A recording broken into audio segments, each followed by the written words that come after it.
Mythics, how are we all? Yes, sorry I'm a little bit late, couple of minutes. My name is Ken Boyter and I have co-created the Bottled Imp YouTube channel. My brain was going to say one thing, but the words came out as something else. Yes, co-created with Julian, the Bottled Imp YouTube channel. Why am I telling you about that? I'm rather not Edra Tales. Well, if you love fancy goodness, then go over to the Bottled Imp YouTube channel. We've got over 450 videos all about fancy board game reviews, fancy film reviews and fancy book reviews. Plus you'll see more of Grocklesnook. He is the imp from the Bottled Imp, but we're not here to talk about the Bottled Imp. Well, we kind of verge into that. We ramble. This is Edra Tales Ramblings of a Storyteller, and already we've rambled. And Martha is here, I believe, and so is Jonathan. Good morning, how are we all? Good morning, Martha, how are we? Thank you for joining me. I do appreciate it. Yes. What are we going to talk about today? We're going to be talking about board games. We're going to talk about game books. We're going to be talking about what else? Oh, stage shows as well. Stage shows. So 3 main topics there. I'm so exhausted. 3 hours sleep, not much. Oh, Martha. That is crazy, isn't it? You've been having sort of sleep problems for a while, so hopefully you can find a solution to that, because obviously sleep you're right, it isn't much fun. I try to get good sleep. I try to go to bed at 11 PM every night, even though I'm a night person. I'm a night owl, as they say. A night dragon. Is there such things as night dragons? A night owl. And so I can sort of work, to 1, 2 o'clock in the morning. And then obviously if you've got to go to work the next morning, you get up, you do it. But then I find, I'll have a cheeky afternoon snooze to then give me a power boost so I can work in the evening as well. 50... Nothing's original, is it, Jonathan? Nothing is original. The number 52 in the Flying Fantasy series, Night Dragon. And do you know what's impressed me the most? You just knew that. You just knew that off the top of your head. You just knew that. That's brilliant. yeah. Or Martha's put night, so night owl. Yeah. Oh, I'm just picturing this owl with his little sword, or her, and little sort of chainmail, little owl chainmail. That'd be brilliant. Definitely not the plots of my Ace game books. Yeah, nothing original. A night owl sounds cool. It does sound. It is. Right, Bagsy writing that one. That does sound brilliant. A night owl. I think you might have stumbled onto something there, Martha. Well, between us all, we've stumbled onto something. Make it so. Yeah, exactly. Weirdly enough, I do like the anthropomorphic, get me with my big words, animals, talking and behaving like humans. I do like that. And I do want to read the Brian, I can never remember his name, Brian something series of books, the Redwall books, aren't they? Or Redwell books. I do want to read them. I've not made it. Oh, hey, my idea, do steal. Yeah, exactly. Well, but this is what we find. Whenever you talk to creative people, you tend to just riff off, and then somehow the ideas just keep popping out. That's the one. Redwall, Brian Jacks. That's it. Brian Jacks. Not to get confused with Brian Jacks, who was on Superstars. He was a sportsman, wasn't he, Brian Jacks? In the late 80s, I do believe. But maybe it's him. Maybe he wrote under that pen name. Who'd have thought? Or Basement Jacks. Right, hang on. Let me just get something. I've forgotten, so I always forget this bit. Let me forget something.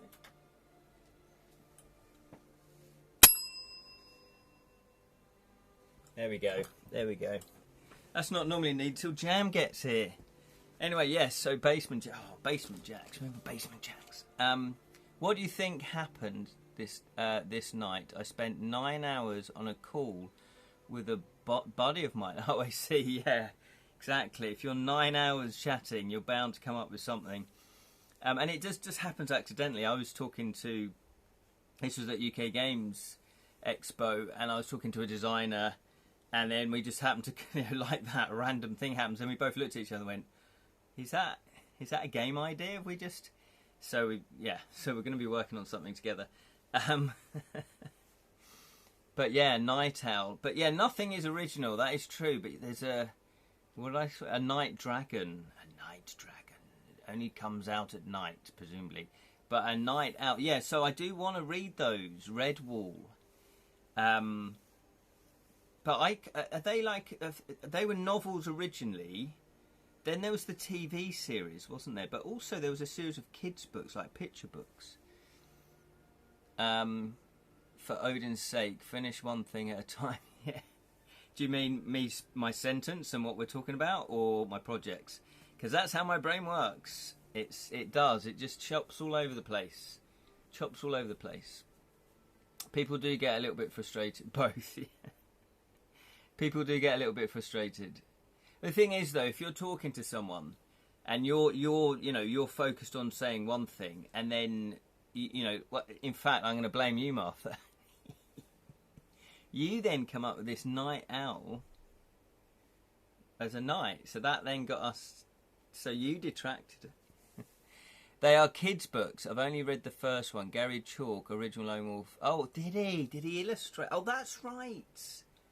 That's right. When I interviewed him, I think we talked about that. I've got a vague memory of talking about that. Only teasing, Martha, only teasing. For sure, blame the sleep.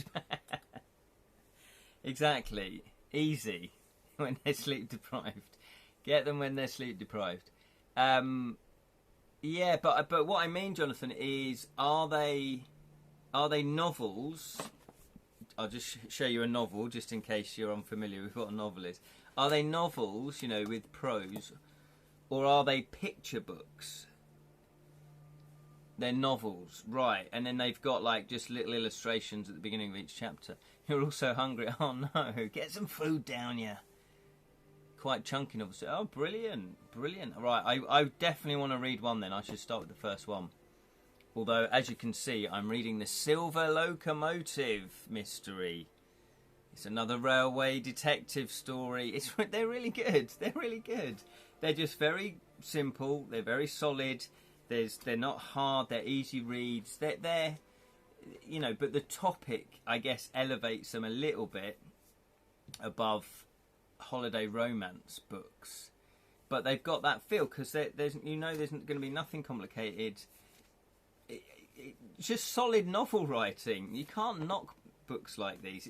I guess it could be very easy, to go, they're just, just run-of-the-mill detective stories. No, but these are good. These are good storytelling, good characterization, and, and a nice little mystery going on. So I'm way happy with that. But yeah, I do need Brian Jacques. That's what I need to read. Anyway, Night Owls. What were we talking about? Who knows? Who cares? Game books. Let's talk about game books then. Let's talk about game books. Yes. So, people that have backed To Kill a Thief, although I normally have the cover, but I haven't got the cover with me.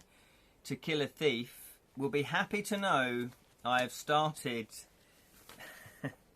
And Jonathan will know about this, obviously.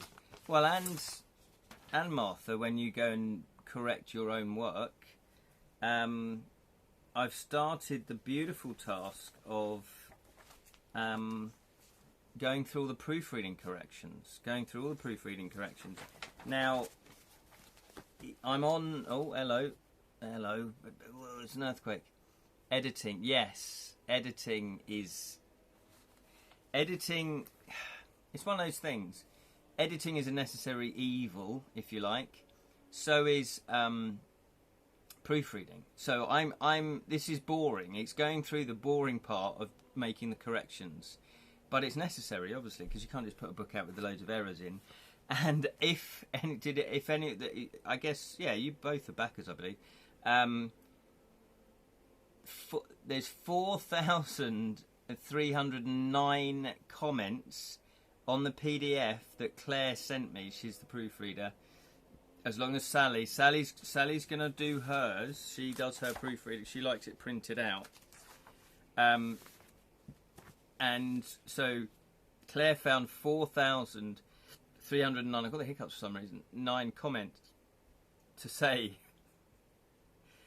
it is over 100,000 words, I think, or it's around about 100,000 words. So I guess that's normal. I don't know. So I've been going through them, and I'm on entry 255 out of 407. So I'm on entry 255 out of 407. So I am over halfway. Woo! But it takes a long time. It takes a long time because A, I want to do a thorough job. I don't want to miss anything. And also, I've never really done it via this way with the PDF. And she's put comments in the side. And that's obviously the professional way that you do it. Because obviously, you know, Claire's a professional proofreader. So she'll have clients, presumably all around the world. So they'll send her the PDF. She'll then put in tags and all of that. And puts her comments there. However, I don't know if it's my PC or whatever, but the PDF document isn't particularly big. It's 3 point... Oh, maybe it is for a PDF. No, maybe not. But it's like 3 meg. So it's not massive. But all those comments really give lag when I'm going through it. And it keeps crashing. So my PDF document keeps crashing. So it's probably taking double the time that it should do. However, I've found a little way round so it doesn't crash as much. So I've made better progress in the last couple of days. But that's been a very frustrating process because I do think it's faster if you've got a manuscript in front of you and you just go diddle-diddle, yeah, and I can tick that one off. I've got no way to mark it off on the actual PDF. So I started writing my own list. And the reason why I've done that is because this is my manuscript that I printed out after I'd gone through it for corrections. Just shows you what I missed. 4,309 I missed. And so I've, literally been going through it. But this is the one that's in order. So it's not scrambled like the final edition will be. So I've put, like, for example, entry number 23 is now entry number 297. So the version I gave Claire was the proper final version. So of course I've had to write down and then find on her manuscript what my, oh no, it's the other way around. But anyway, do you see what I'm trying to say? I have to sort of have a key to the entry numbers. Anyway, that's all a bit boring, isn't it? However, I'm just telling you the pain. Feel my pain that I'm going through. I'm not down the mines, for God's sake. Of course, it's not painful, but it's just a bit slow going. And like all these things, and Jonathan and Martha, and anyone else that writes or does any creative projects, things take longer than you think they're going to be. I didn't think writing this game book I'd still be doing it now. I kick-started it in October, and I thought November, December, January, February, March, April, May. I thought what's that, 7 months? I thought that would be enough to write a game book, to do 20 illustrations, to typeset it, to get it proofread, and to get it to print and out to backers in 7 months. I thought that was realistic. I've missed that deadline, so again, I do apologise. But it's the first time I'm doing it, so I'm learning on the job. What I didn't anticipate, though, were other things that came along that had to take my attention away from my game book, which was doing Guildlands, my board game. Woohoo! Well, it's a tile-laying game, to be honest. Where I had to have, I was asked to be part of the production process, so I had to, put my efforts into that for some time. So that became challenging to still work on the game book and to work on that. Plus I do my murder mysteries, so again, even though I've been reducing the amount of projects I take on, it's still difficult to work on multiple projects at the same time to give them equal weight, and you can't do that. You have to prioritise. Hence why I I'm now fully focused back on the game book. Sneak up and steals Ken pirate hat. How do you know I've got a pirate hat? If you see my pirate hat, where's my pirate hat? It's over there. How did you see that?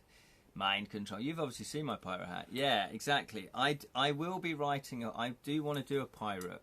I do want to do a pirate game book or a pirate something, a pirate game. Pirates they just seem to be continuously popular. So that is there. That is that. So I'm very happy with that. To be 255. If probably by the end of today, I might have got to 300 because I am actually going to visit Sally. She's down in somewhere. She's down south even further, and it's her sister's birthday and her nephew's birthday. One of her nephews, little Levi. He's only about that big. No, he's about that big now. He's about that big. He's about 3, I think. 2, 3. I lose track. So they've got a birthday, and I'm going to go down and join the celebration. So I have to leave here about 1 o'clock. So I've not got a lot more time today, although I have done I did do some work before I did some live streaming now. Haha, no, I didn't. I didn't even know you had one. Just a lucky guess. It is. Shall I go and get it? Let's go get it. Little pirate hat. Little pirate hats.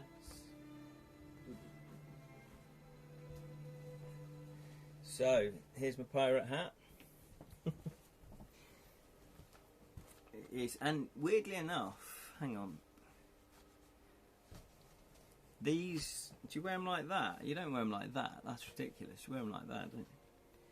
Now, I'll leave you for your judgment. And maybe it's a bit too small for me, but oh no, it fits perfectly, really.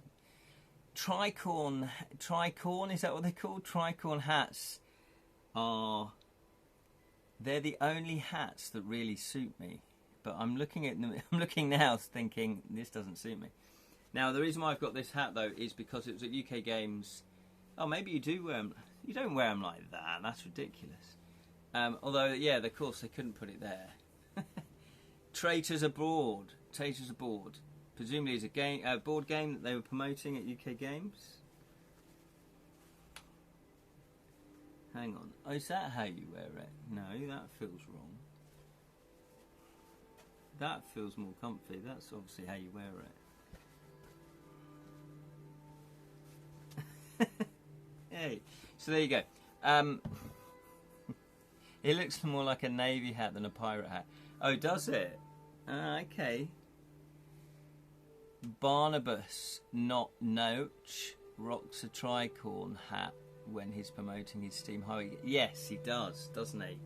They look really cool. I do like the steampunk aesthetics. Yeah. Has he written any more? Is it just Steam Highway ones? Has he just done a series of Steam Highway? Because that, that's fair enough if he has. Also, Feed the Kraken. So the designer of Feed the Kraken, or one of the designers of Feed the Kraken, Michael, both events I've been to promoting games from Outset Media, he's also got a game being distributed by Outset Media called Feed the Kraken, and he wears a tricorn hat, but he also wears the jacket, and and I think he even does eyeliner, so he goes full pirate, and he looks amazing. He looks amazing. So there we are. So yeah, doing a pirate game would be pretty cool. Pirates, I guess pirates and highwaymen, women, look fairly similar. So there we go. That's with the game book. That's where I'm at with the game book. So I'm very happy with that. Hopefully I'll do another at least 10 entries before I go off to my birthday parties. Not my birthday parties, but the birthday parties that I am going to. Yeah, so that is... Oh, and the other game book, yes, game book news is Portal of Chaos. Portal of Chaos, we are on part 6. I really had hoped to finish off the part 6 before all of this craziness went, before I went to UK Games, not UK Games, before I went to Gen Con, before I went on holiday twice. but it just didn't get done. So there's been some comments going, I've totally forgotten what happened. Yep, you're not alone, but I normally forget from week to week. But yes, we will be back 7 PM UK time, part 6, Portal of Chaos, and then we can decide what one we're going to do next. Although I did find a fighting fantasy book in the wilderness, so we probably, hang on, let me go and get that. I've not even seen this one before. Masks of Mayhem. This is number 23. So, yeah. And for my next game book, I'm going to take a leaf out of the game books where I'm not going to write as much. I'm not going to write as much. Seems crazy. A thrilling fantasy adventure in which you are the hero. There we go. So I think we want to crack into that, because I would imagine there's not a lot of people that have played this one who watch the live streams. I might be wrong. This one might be a well-known one that everyone goes, oh yeah, no, everyone's played that. Everyone's played that, Ken. Your safety of Earth is in your hands, Morgana, the fell sorceress of Krill Garnash, is poised to let loose her dreaded golems, which none will be able to resist, for she has equipped them with the masks of mayhem, which give them power over all things. Oh my god, how are we going to defeat them? Only you can end her evil designs, but beware, peril, treachery awaits you at every turn, and help is hard to find. 2 dice. Oh yeah, no, he's right. 2 dice, a pencil and an eraser is all you need to make your journey. You decide which way to go, which dangers to risk, and which monsters to fight. It's a worldwide sensation. It is a worldwide sensation. I like the fact that on the mask they've almost got a D20 design on there. So there we go. So I think we'll do that one next. It sounds cool. And then of course we got the Horror of High Ridge as a little backup. So if we finish Portal of Chaos within half an hour on Wednesday, we might crack into that one. Just as a little filler. So there we are. So the game book. So the other game book news is my game book stage show. My game book stage show, which I did mention last time. Devilish Dilemmas. This first show is technically called Dragon Napped. And it is an interactive stage show where you decide how the story unfolds, because we're going to get people up from the crowd. They're going to, it's a cross between D&D, Nightmare, the Dark Room. It's one of those, basically, one of those shows. And so I've got some mixed news. The good news is I've got some funding.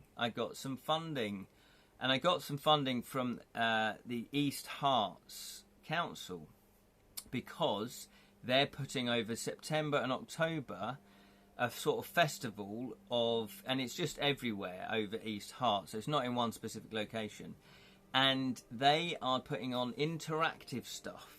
So if you've got a workshop, if you've got a poetry show, if you've got, I don't know, a juggling acrobatic show, if you've got, an art show or something like that has an element of interactiveness, so I guess workshops, courses, even performance art, stage shows, as long as there's some sort of interactive participation, they were willing to look at your application for a grant. And because this is perfect, we're getting people off the stage, the audience will be shouting stuff out, they're not going to be passive, then it's an interactive show. So that's great. So we've got funding. However, nothing comes easy to me. Nothing comes easy. So that's fantastic. Very happy about the funding. However, it was all a little bit last minute. The stage show is ready to go. It is ready to go. Dave and I, Dave's a fellow actor that I've known for years and years and years, worked with him a lot on murder mysteries, and we've been developing this show on and off for the last, couple of years now. And we've done at least 4 performances, maybe 5 performances, or we've tweaked the show, you know, we've workshopped the show. And we've got it to the stage now where we were like, yeah, we can just put it on now, you know. But how do you put it on? That's always been the key thing. It doesn't help really that he lives in Norwich, which is about an hour and a half. Well, it's about an hour and a half away, but he doesn't have a car, so it's always tricky. But that's just a minor sort of technical issue, or logistics issue, I should say. Now, what's happened is, because this was all a little bit last minute, I applied for funding last minute. They've taken their time, quite rightly, going through all the applications to get back to me. So I only found out last week that I'd got funding. So then I said, right, Dave, let's have a meeting. And then he said, oh, I'm pretty busy over September and October. So Dave couldn't do it. We did have a really positive meeting, though. And it's so much so that I'm going to make changes to the script, actually, to help whoever's playing Melch, which is the other part, help them with the show, basically. Because at the moment I've got it scripted, and they have lines that they come on because they play different characters throughout the quest that the person encounters. However, we sort of decided, well, let's not have actual lines that you have to remember. Let's just, you come on and improvise, but you've just got things that you need to tell them, like, oh, you know, it's called Dragon Napped. I'm not giving any spoilers away. You know, my dragon's been kidnapped. Ah, help me. Only you can help me. Surely you can help me. You know, that kind of thing. And they'll ad-lib those bits now, rather than actually have to learn the lines. So that's much better as an actor, because you know, oh, I've got 3 bits of information to talk about, and I can just go, whichever way it comes out, it will come out. But as long as I'm in character, it's absolutely fine. So that's great. So we thought, yeah, we can get this on. The other thing is, I've not got any venues booked. I've got nothing going on. I've not got any venues booked. Now, I don't know how short notice places need. Probably not very good if it's short notice. But I was looking at halls. I can't say the word hall. Halls. Apologies, I'm late. Hello, Lirin. No worries. Was at the 4 times a year Taiwanese Gen Con. Oh, lovely. Busy taking photos with T1000 impersonators assassinating me and impersonating me. We'll post pictures. Yes, please. We'd love to see those. Fantastic. Well, I hopefully, it sounds like you've had a fantastic time, which is brilliant. Always good to go to a Gen Con. So we're just talking about my stage show, the interactive game book stage show, basically. I've got funding, but I've got I've got every sort of problem you can imagine, kind of. So Dave can't do the show. So then I'm thinking, right, who can I get to do the show? The other second thing is, I've not got any locations booked, but I was looking at booking halls. So, you know, surely they've got evenings that they're not actually being used, you know. So I can't imagine a local hall is going to be used, 5 nights a week, solidly all the year round. There's got to be spaces in their schedule. Who knows? Let's call the whole thing off. So I was thinking, okay, that should be okay. And if I get the funding, then I can pay to book those halls. You know, if it's 20 quid an hour, book it for 2 hours, you know, and then I've got the funding to do that. So, but Dave and I then discussed it, and I came up with this idea, why don't we do it in pubs? Because when I went to the Edinburgh Fringe, we've got the guy, Paul Flanagan, is that his name? Paul Flanagan, who does the Nightmare show, and also who does the D&D show. He does like a D&D show, basically. I saw his D&D show in Edinburgh. Yeah, Paul Flannery, that's it. I'm getting better at remembering his name now, although I'm going to sneeze massively. I do apologise. Where did that come from? Paul Flannery. Yes. Yeah, I've seen both his shows. They're really funny. And Nightmare. And this kind of, he partly inspired me watching Ian Livingstone doing his game book, watching The Dark Room recently, although I'd started writing this before I'd seen The Dark Room. This all inspired me to do this. So he did in the Fringe, but he did above the stage. Sorry, he did free Fringe, where you don't get a limited choice, I think, or you don't get choice of where your Fringe is going to be, where your venue is going to be. This was over a pub, and then you just send a hat round. Hello. You send a hat round and just say, pay what you want, pay what you want.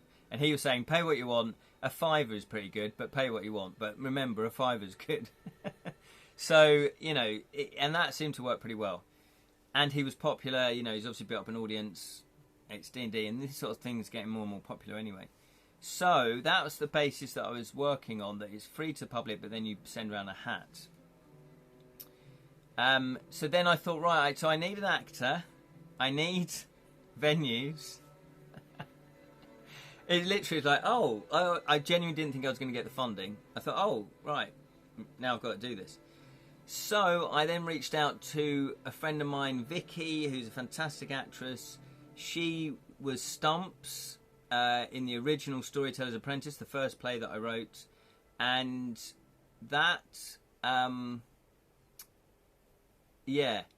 she turned it down originally, because she was too busy. And I reached out to her yesterday. She said, I'll get back to me. I'll see what my, September and October's looking like.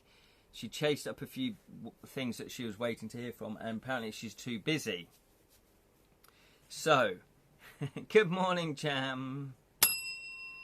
Oh, hello. Edra Aspians. Is that like thespians or Homo sapiens? So it would be Estriapians.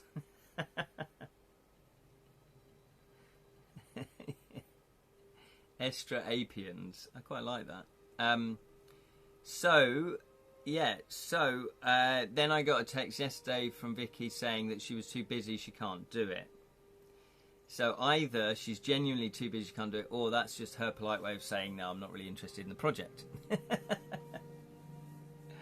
Or, not necessarily the project, she probably loves the project, it's probably me. She probably just doesn't want to work with me. No.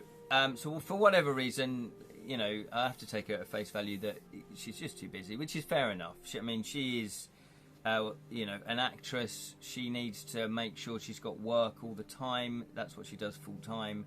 So she's got various venues that she does stuff with. She's got various other clients that, like she does medical role play. I think she does a little bit of medical role play, but she does other role play for training and stuff like that. So she can get, pretty busy. So I get it. So my dilemma, a devilish dilemma, is I need to find another actor or actress to do this, or I just do this solo. I might have to do this solo. So I need to make a decision quickly, though, because otherwise I'm not going to get it done in time. Now, the pros and cons. What do you think? The pros and cons. So basically the setup of the show, I would like your advice if you have an opinion on this. The setup of the show is a game book stage show. Get Harrison Ford, he was Han Solo.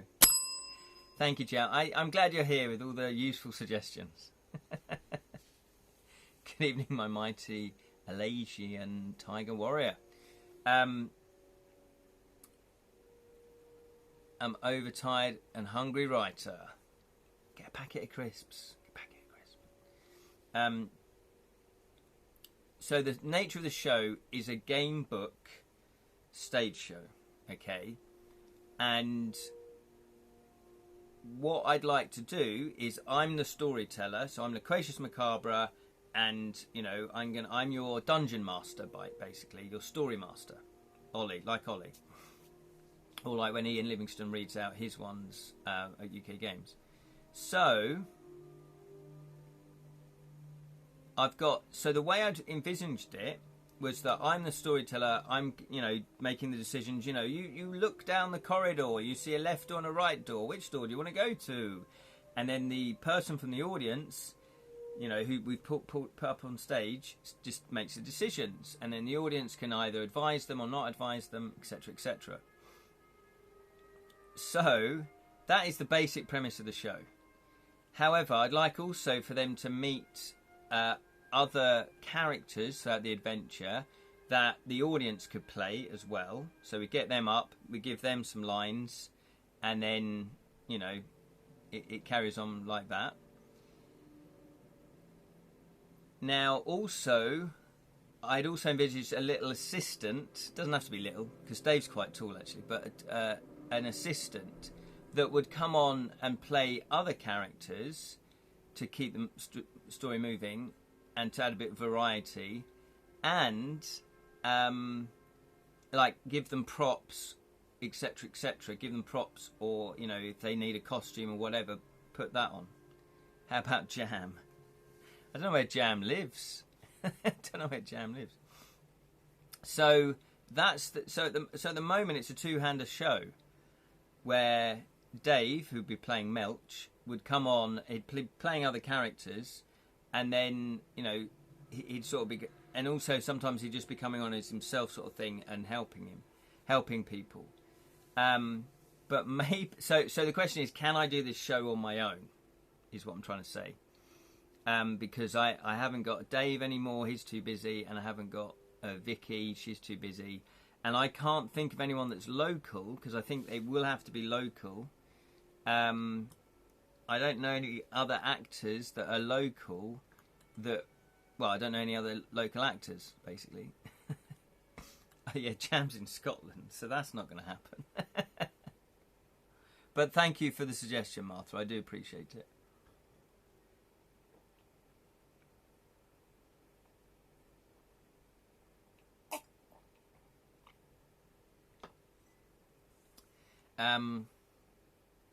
I've just thought, actually. Darnest thing happened to me. Happened to Jam. Okay, an expressionist policeman melted into humanoid mercury. Yeah, and would you believe how rude he was? This is Lirin. Turned his finger into a dagger and impaled my eye before taking my form. And then drove another arm as his sword through my mouth. Good thing I too could regenerate, and I'll be able to post it on Edra Facebook later. Yeah, it's quite disturbing. It's quite disturbing, that kind of thing. So a couple of things. Just talking this through. This is why you guys are great. I could just do these run of about 10 shows on my own. Yeah. And that doesn't mean in the future I can't then have an assistant. So it probably is doable on my own. Paul Flannery does his on his own, the D&D one anyway. The Nightmare one, he has a few actors doing it. But also before I make that decision, I've just started going to a local creatives group that takes place in Hertford Theatre, and it loosely meets up once a month. And I know there are probably some actors there, so that might be worth doing. Yeah, I've got to make a decision, because when you do that, you've got to make sure you cast the right person, and it's got to be someone. I find if you've got chemistry on stage, it works really well. Vicky, I've known for years and years and years. We work really well together. Got great chemistry. Dave and I, we've worked for years and years and years together. We've got great chemistry. It really works.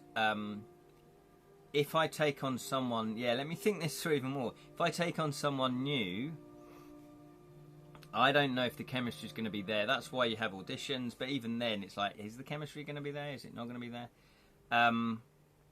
And it might be that... Yeah, it's just more to organise.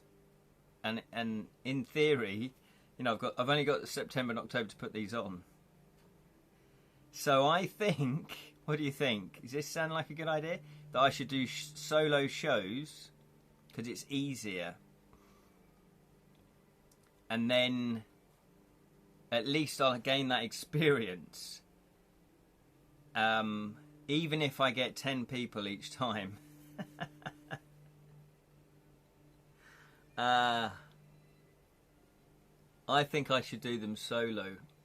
What do you reckon? Let me know in the comments. What do you reckon? Should I do this show solo, or try to find another actor to do the show with me?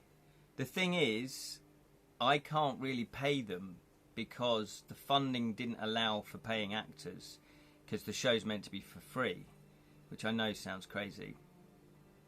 Oh, Martha's put try and find another actor. Okay, you just feel the show would be better with another actor. Okay, thank you for that.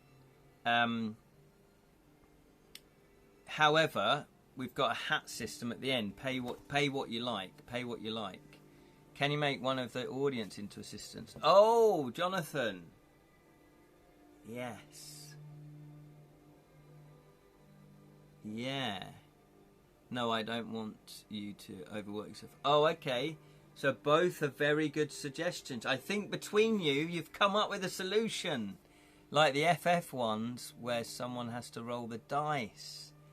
Yes. I think between you both, you've come up with the answer.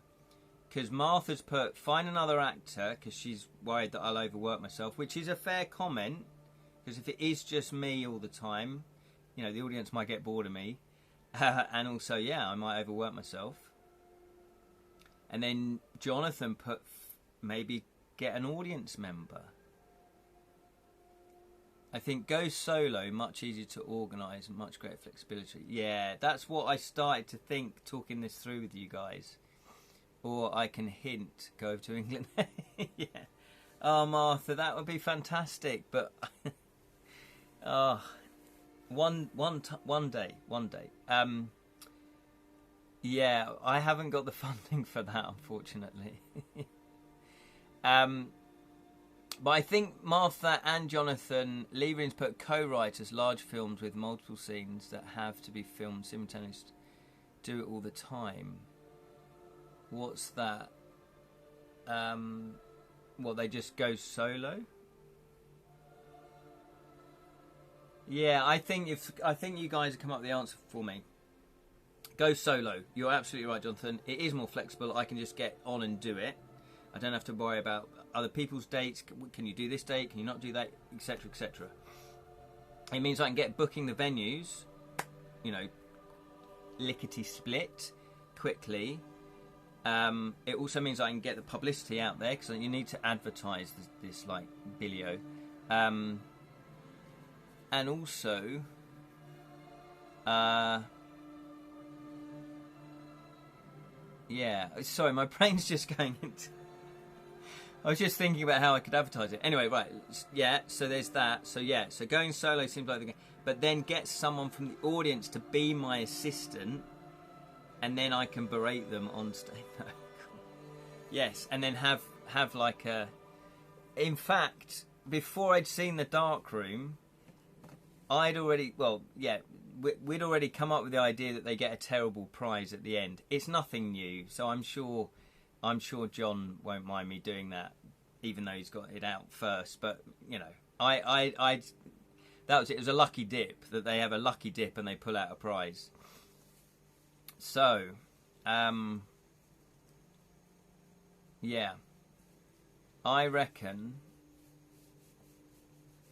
Yes, I reckon we've got it. Go solo, but make someone an assistant. That's it. We've done it. We've done it, ladies and gentlemen. Glockle Snook. Thank you so much for that. And I know sometimes you probably think, oh, it's why is he just rambling like this? But this is you're seeing real creativity unfold between us all live. I think so. Yeah. So that's it. I've got the solution.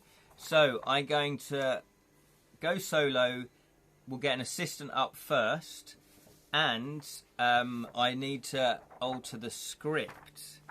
Yeah, need to alter the script.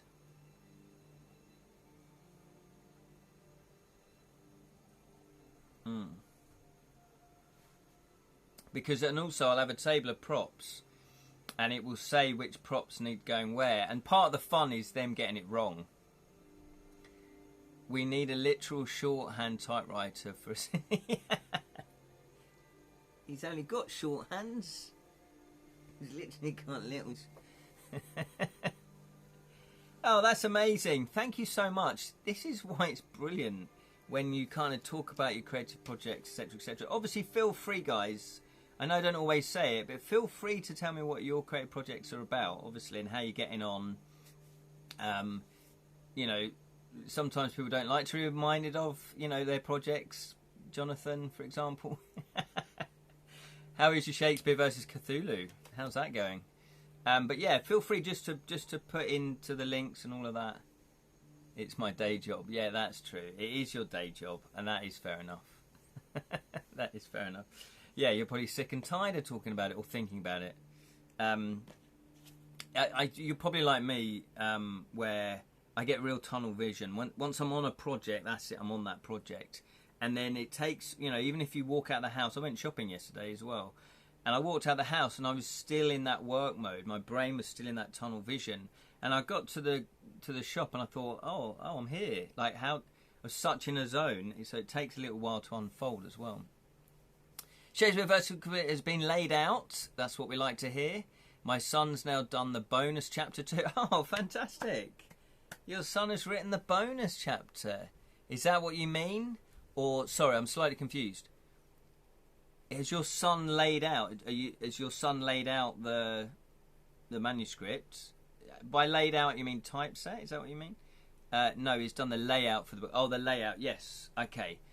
Thank you for that. Yeah, he's done the bonus chapter 2. Tunnel vision. Absolutely. Yeah, I'm trying to finish my 3rd game book of the year. 3rd game book of the year.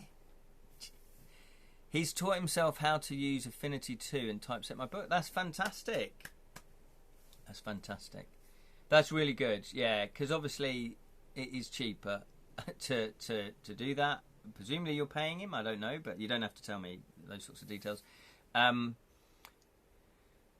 got 3 hours sleep. Talked to a friend on Discord for 9 hours. Yeah, that's incredible. 9 hours. Oh, you had to pay him. Good. Good. If you can pay people, it's always best to pay people. I'm just in a position where I can't pay people, and also I don't need to pay people with the game book because I'm a graphic designer, so I know how to lay out stuff, I know how to typeset. Sally very kindly proofreads my stuff for free because obviously she's my gal.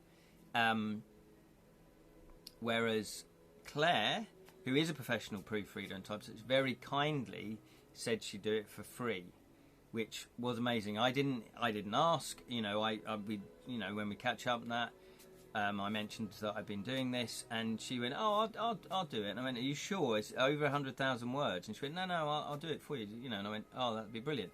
So that's why, because I wouldn't have asked her to do it because I knew I couldn't pay her. And also, I could build that into the Kickstarter, but I felt, I don't know if my audience, you know, I got 58 backers in the end. That's not going to stretch, you know, that would add more cost. So while I'm at this sort of level, I can't justify putting more costs into it. So I'm saving costs by proofreading with Sally and now Claire, which was a bonus. But, you know, when I started the campaign, it was with Sally. Luckily, I can typeset. And I can draw up to a reasonable standard. You know, I can do covers, you know, in Photoshop. So I can do artwork up to a reasonable standard. It's not going to be the best art, obviously, but this is the level I'm at. It would be lovely to get to the stage where I've built up an audience and then I can commission people to do the work. Cassia's watching too. Hello, Cassia. Greetings. Let me doff my cap to you, Cassia.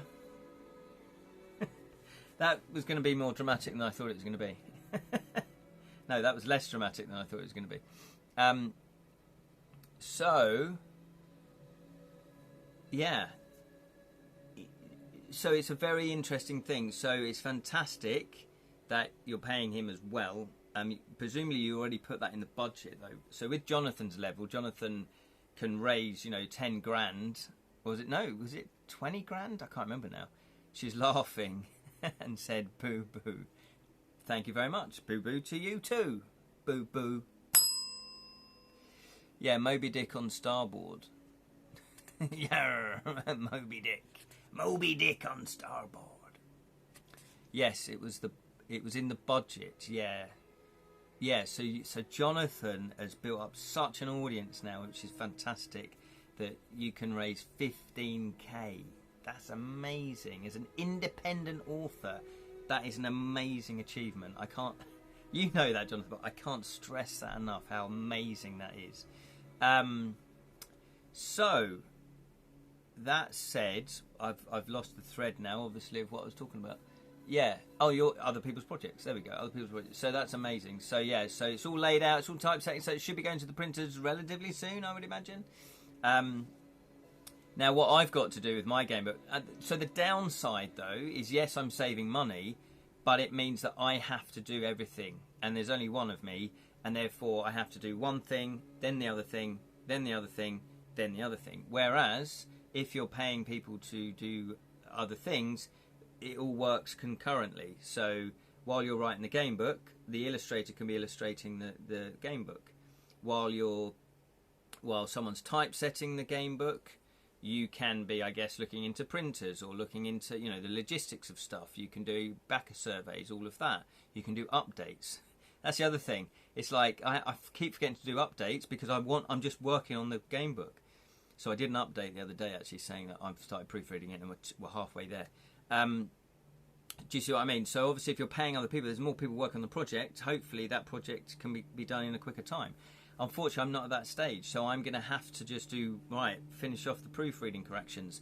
The playtesting corrections is the next thing that I need to do. All the illustrations are done, so that's good, but I still need to go and print them. I need to ink them all up and go and print them. So I've still got stuff to do, which is why it's a bit frustrating. But I'm learning from it. So I am going to do another campaign this year, I believe. I was skirting with not doing a Kickstarter this year, but I will do another one. But you have to finish the first one before you can do the other one. So I might have to do it at a different time. I might do it early in the year. I'll have to think about that. Because obviously, if I'm with my board games, UK Games and Gen Con and Essen, because I'm going to Essen as well in October, I need to make sure that things don't clash with that now. Anyway, that's the thing with taking on too many projects. I'm doing one for the third Numa story after which is published. Yes, fantastic. That sounds great.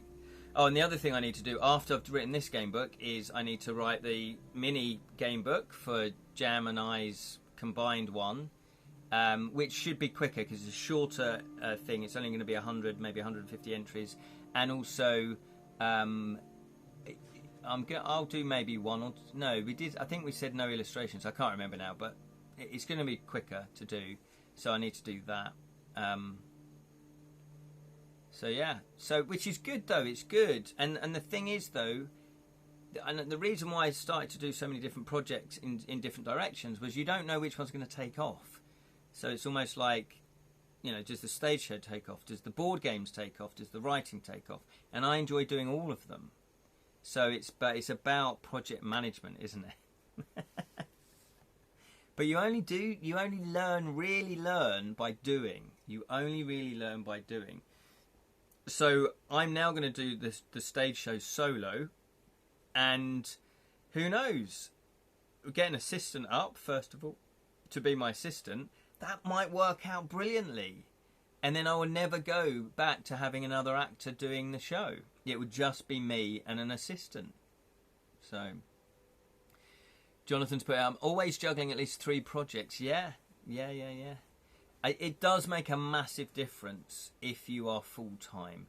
And Jonathan, for many, many years, wasn't full-time. And a lot of creative people, you're not going to be full-time unless you're working for a company straight away. But then it's not necessarily your own projects you're working on. So you have to, you know, balance that up. But now Jonathan is full-time because Jonathan has worked his little socks off. In fact, I don't even think Jonathan wears socks anymore because he's worked them off. He's just worked them off to get to the position where he's at. And now he can do... You've written 3 game books in a year, which is very impressive. Is it safe to watch without headphones? Because thank goodness nobody else was awake. Only Ollie's live playthrough that I watched. Is that... Oh, for Jam, yes. Because Jam's ones... Some of Jam's ones are adults, aren't they? Is that what you mean? I've been full-time for the last 3 years. And you're right, I don't have any socks on.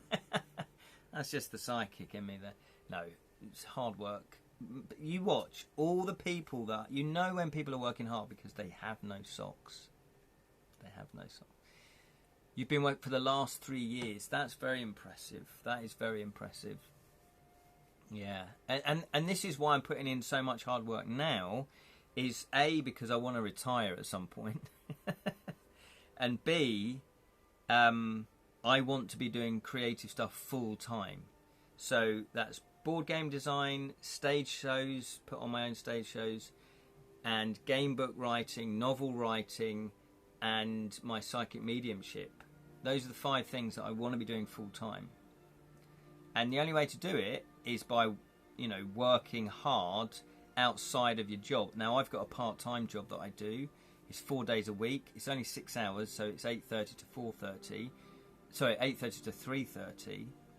So it's good because then I've got all my evening. But then I come back and I work for 6 or 7 hours on my projects. And I've been doing that for the last 5 years. So, you know, that's why I needed to marry somebody rich. Don't go down that route. So don't sell your soul. So there we are. So, I'll just quickly tell you about. Shall I save that? I might save that for another day. Working on another game. We're like an idiot.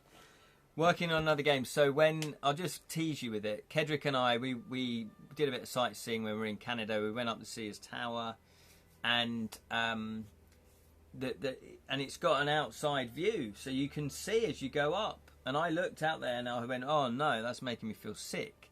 And the reason why was that they had these strips on the outside, presumably to protect, you know, the lift. Obviously you got the glass and then these strips. I don't know if they were metal or concrete, but it was creating a strobe effect. And I just joked to Kedrick, said, I hope nobody's got epilepsy, because they're going to be in trouble, because it was like boop, boop, boop. It was like really creating a strobing effect. So I had to look away. And then I said about, God, you know, I can't remember what I said, but I said something about a lift. Oh, maybe we should make a game about a lift. And then Kedrick then went, yeah, and it could be about, you know, getting people to the right places in the lift. And I went, oh yeah, that sounds good. So now we're working on a lift game, or an elevator game, as we'll probably put in the rules. Not a euphemism. That being said, Witches has also given me the idea to go ahead with an 18 and older target audience horror game book project too. Yeah, fantastic. There's a market for that. There's definitely a market for that, I would say. Go ahead with, yeah, Dan, autocorrect. You'll have to prepare an elevator pitch for UK. There it is. There it is. Well, I think there is a game called Elevator Pitch, or there's a game, because Kedrick mentioned this, or somebody mentioned it, about where you are pitching stuff to people, so yeah. Yeah, so then we spent... and we knew that this had legs, because every now and again, I'd go up to Kedrick and go, oh yeah, maybe you could do this in the game. And then Kedrick would sidle up to me and go, hang on, about that elevator game, what if we... And that happened throughout the day. So then when we got to the launch party, we were there about 4 hours before the launch party, because just the way logistically that had to work out. And we didn't really have much to do. And then, so I said to Kedrick, I said, well, do you want to do this elevator game? And he went, yeah, it feels like we've got something there. So I said, right, well, let's do it. I've got some paper. Let's just write stuff down. So then we designed the game in about 2 hours' time. You know, he's just going, we could do this, we could do that, we could do that. So then I wrote it all up. When I got back to the hotel, I typed it all up after the launch party, by the way. So about, you know, 1 o'clock in the morning, typed it all up. And then sent it to him. And he has now done a prototype of it. He's play tested it once. He's now made a few changes. So that's, you know. Oh, no, we haven't done the changes yet. Oh, no, we did do the changes. Yeah. So there we go. Anyway, that's an hour. These tend to be more of an hour now, which is always amazing. So thank you very much for watching and chatting and discussing creativity and indulging myself with flights of rambling. As I say, the next live stream is going to be the Portal of Chaos, part 6. Who knows what's happening in the game? We'll have to have a refresher course. But part 6, 7 PM UK time, this Wednesday on the Edra Scrolls Twitch channel. And just to remind you that I export all of the Edra Scrolls live streams over to the Edra Scrolls YouTube channel. So if you miss anything, you can obviously watch it there. And if you want to follow, click the follow button. That means it just helps with the algorithms. Sneaks up and tickles. Hey! Lee Rinsper, would going to Santa Claus Resort in Finland be a trivial, childish excuse to pick up 19-hour teach yourself Finnish course for £7.70? Did so this morning. Did you? Going to the Santa Claus Resort in Finland be a trivial to pick up a 19-hour teach yourself Finnish course? What, you did that? You actually went to Finland this morning? No. Yeah, I know, Lee Rin, you do travel a lot though, so I wouldn't put it past you. Teach yourself Finnish. The trouble with Finnish, learning Finnish, is you never know when you're finished.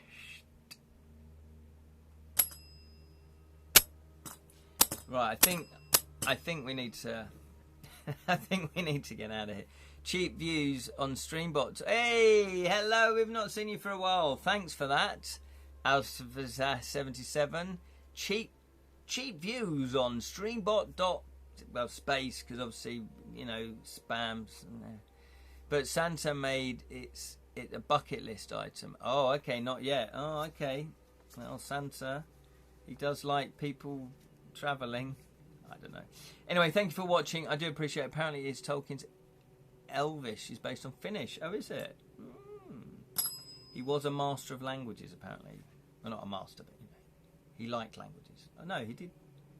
He actually was a professor in languages, wasn't he? I can't remember now. Anyway, thank you for watching. Thank you, Martha. Thank you, Lee Rin. Thank you, Jam. Thank you, Jonathan.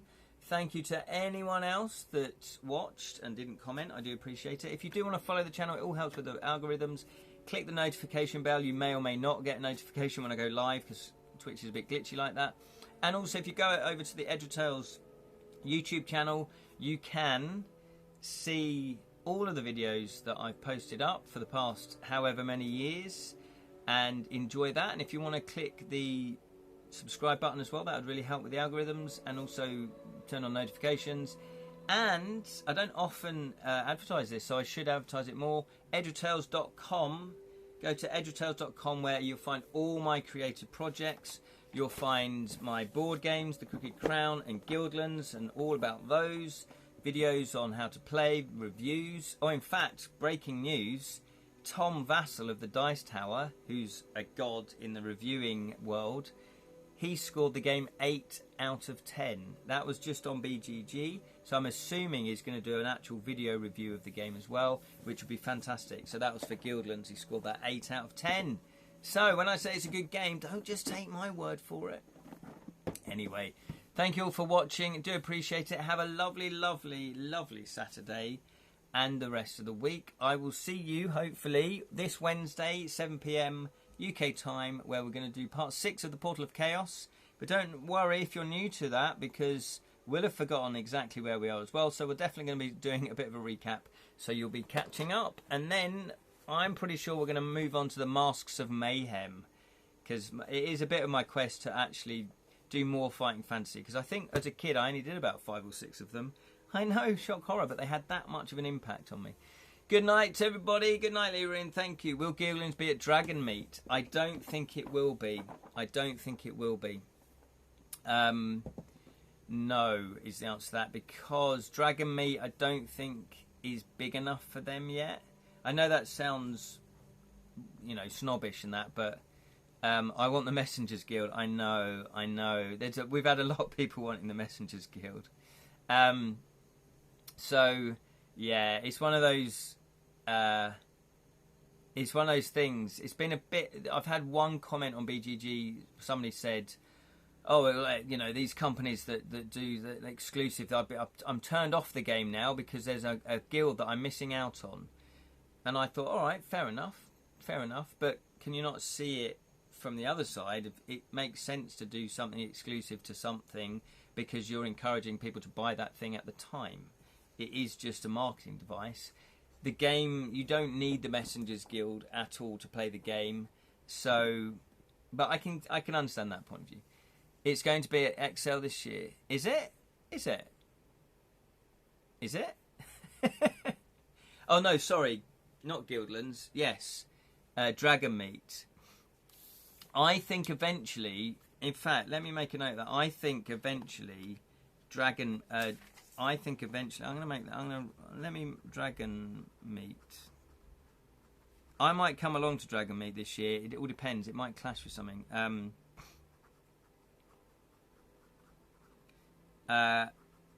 Yeah, Dragon Meet is big. Dragon Meet is big though, isn't it?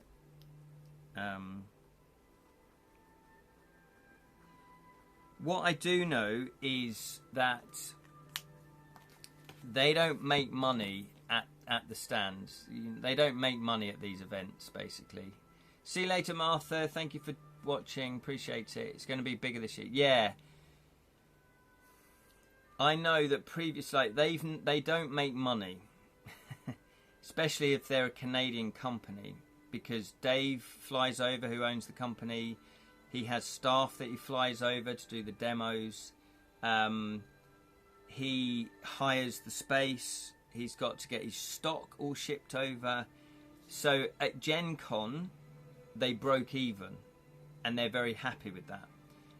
What it's to do with, though, and you're absolutely right, Jonathan, in terms of he should be there, I guess, you know, is you get your name out there. You get people knowing who you are. You go, oh, who's this Outset? Who's this Outset Media? What games they do? Oh, they do crunchy, you know, thinky hobbycraft games. They're not just party games, or they're not just quiz games or mainstream media games. So yes, I'm sure they're going to be eventually at all the big ones like Dragon Meet, because it is big now. It is big. I take that back. When I first went, it was a lot smaller. So yeah, I'll definitely put that to Paul, who is he's the production guy. Just to let him know about that. Yeah, it's a nice one. But I might go to Dragon Meet as well, just as a punter, because it's nice going. And then maybe it's just one day, isn't it? Is it just one day? Because I was going to say then maybe we could meet up for a drink afterwards.